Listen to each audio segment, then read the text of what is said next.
Middle East Eyes at the Barbican to celebrate a night of Palestinian music. SADA, meaning echo, was curated by Marsm and Shubbak to celebrate Palestinian talent. We spent the day getting to know the artists and learning what it means for them to represent Palestine on a European stage.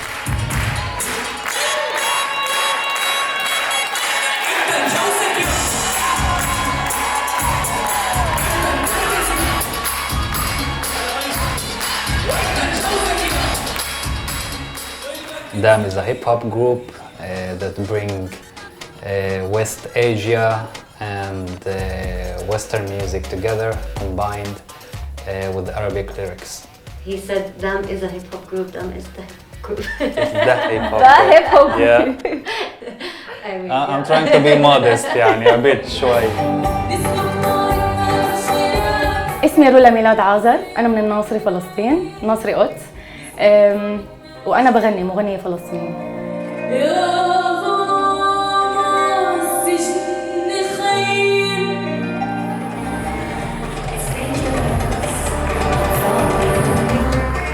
My name is Salah. I'm a Palestinian Jordanian female artist. I was born and raised in Amman. I studied at Duke University, and then I moved to New York City to start a career in music under the name King Deco. You mentioned on the stage as well that you thought you had to sing in English to make it as an artist. Why did you think that you had to sing in English to make it? So it's funny, the love for Arabic music and the love for Palestinian tradition, folklore, and just like arts and textile has always been there. So even when I was King Deco, I used to wear tatriz and I used to try and incorporate Arabic sounds into my production. As soon as I started creating music in Arabic, I had all of these influences that were just kind of brewing there that I never got to express in English. Finally, I was able to express them in Arabic. But I'm currently 35. So when I first started making music, there was no, to my knowledge, music industry in the Middle East. So I felt like, oh, I need to, sing in English and connect with producers in the US or the UK to be able to make and release music. So I'm so grateful that I get to do that here, even not here, but in the Middle East in our language. How do you feel being here in London, singing with all these other artists? It's great to be here. It's sad that we have to be here to be able to do that, and we can't do that back home. Like for me, like the only place that I can meet other Palestinians from around the world or like other Arab people from Arab countries is outside. It's great to be here. It's a huge privilege.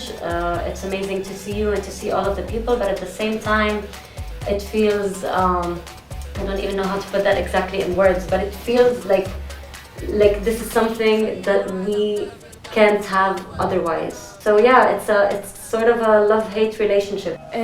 بهاي الأوقات الصعبة اللي احنا بنمرق فيها نوصل الفرح اللي بفلسطين، مش بس الاحتلال اللي بفلسطين. فاحنا كتير مهم انه نورجي انه احنا شعب عنده حضارة، عنده موسيقى، عنده فن، عنده شو يحكي وعنده فرح، مش بس عنده زعل. It's amazing for us all to be together in such an iconic space, and to start seeing that the world is making space for Arabs and Arabic music.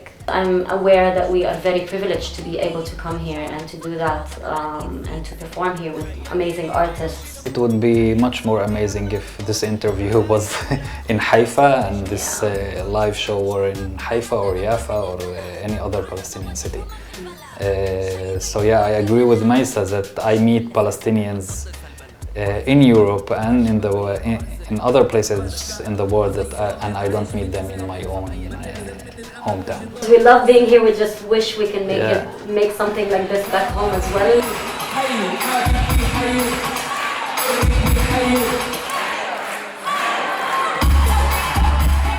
Can we talk a bit about that? Like, what is the reality for you as artists under occupation? In a village named Rame. And the police decided that DAM shouldn't perform and they just cancelled our shows. All the time we are dealing with this. Our reality is political, it's social, it's also personal. I think there's a lot of struggles, there's a lot of censorship There's a lot of thinking before you speak. There's a lot of thinking behind it, and a lot of you put a lot of effort to be. There's always the question between being like a political artist or just an artist, and I think like each one of us, like Mahmoud said, like we would love to be able to be just artists, but you cannot shake it. Like you cannot shake that reality off of you.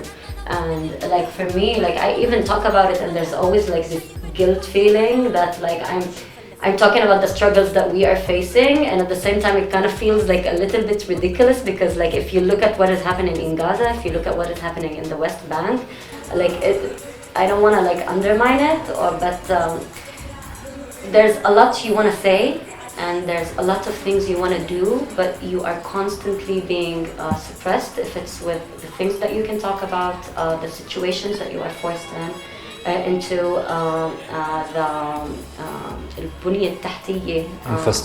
the infrastructure of the music scene. Like if you talk to any Palestinian artist in the past 10 years, like it's a huge struggle. I'm sure it's a struggle for everyone, but wanting to get your music out to the world while being so disconnected from the world. Like also both of us, we're Palestinians, we hold Israeli ID.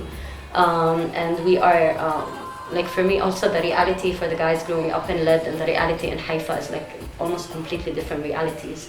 And there's like a disconnection from the rest of the Arab world. You want to write a love song, but you can't shake it, and at the same time you're being recognized for being Palestinian, but at the same time you want to be recognized for being an artist.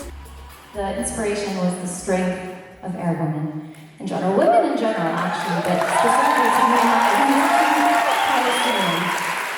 You are reviving a lot of traditional Palestinian folklore music. When did it click that modern and traditional can work together? So modern and traditional, and for me the Palestinian folklore, I was just on Instagram scrolling, and you know, like I came across Reem Banna Zia Tal'in, or when I was in the studio creating Weno, Tlole Hiyadalye, or Tlole Hiyadana just kind of came out. And so it's all these things that are there subconsciously because of my upbringing that found their way into my music. And I think as an artist, it's really just your job to be authentic and be honest, and your roots will find their way to the top of the tree.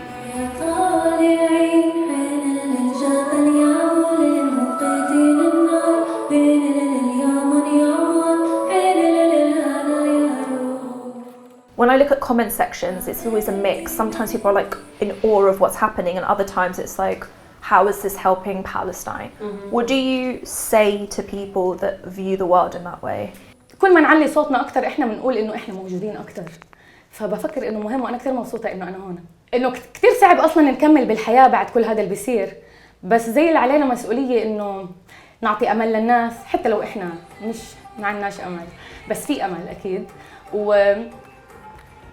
إنه مرات بيكون صعب، لأنه مرات تحضري أخبار بعدين أنت مضطرة تطلع على المسرح إنه تورجي الكلتشر الحلوة أو الكلتشر اللي مش حلوة، إنه الكلمات اللي بتحكي قصة حزينة. إنه صعب، بس هذا اللي بحب أعمله، وهذا اللي راح أضلني أعمله كل حياتي. How do you manage the responsibility and wanting to express yourself at the same time?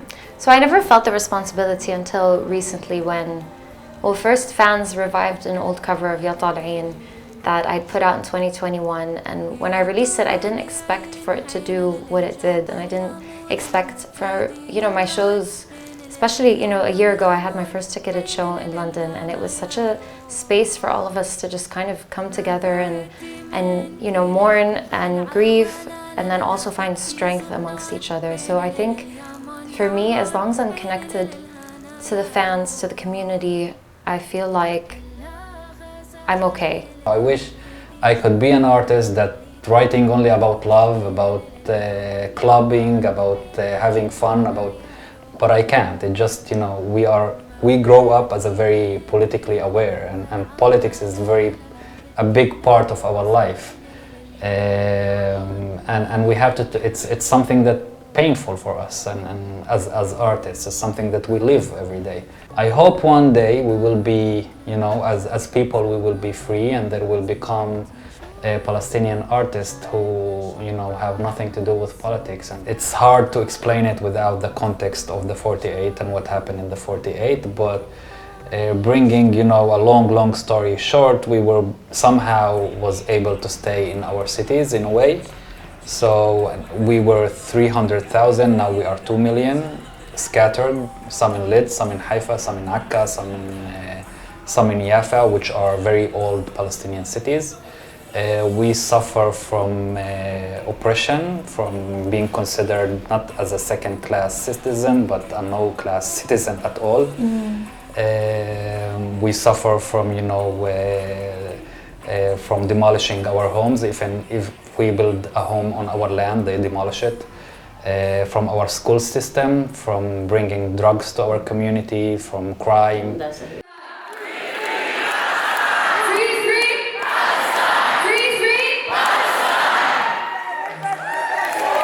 Obviously music is a form of expression, but sometimes people think this is not the right way to express yourself. So my question was just like, what's your answer to people that view the world that way? I don't want to have this responsibility on my shoulder. I'm just, you know, I'm being an artist and I'm being a musician. It just happened that I'm also Palestinian, and this is the, you know, the timeline where I was born, and this is what I'm talking about. But I don't say that I change the world or my music will change everyone and my music. I'm just being, you know, myself, expressing my reality through art. بدي أحكي كمان مرة إنه فلسطين أجمل وأكبر من الاحتلال. بدي أحكي إنه إحنا يعني مش عارفة شو أحكي صراحة، بس إنه يعني الوضع جدا صعب. احكوا عن فلسطين، مش بس تحكوا عن فلسطين، اعملوا إشي لفلسطين. مش عارفة شو أحكي صراحة، لأنه الوضع عن جد هيك إنه صعب شوي. بس اللي بدي أحكيه إنه بس إنه تذكروا إنه فلسطين أجمل من الاحتلال، وإن شاء الله يا رب تفرحوا.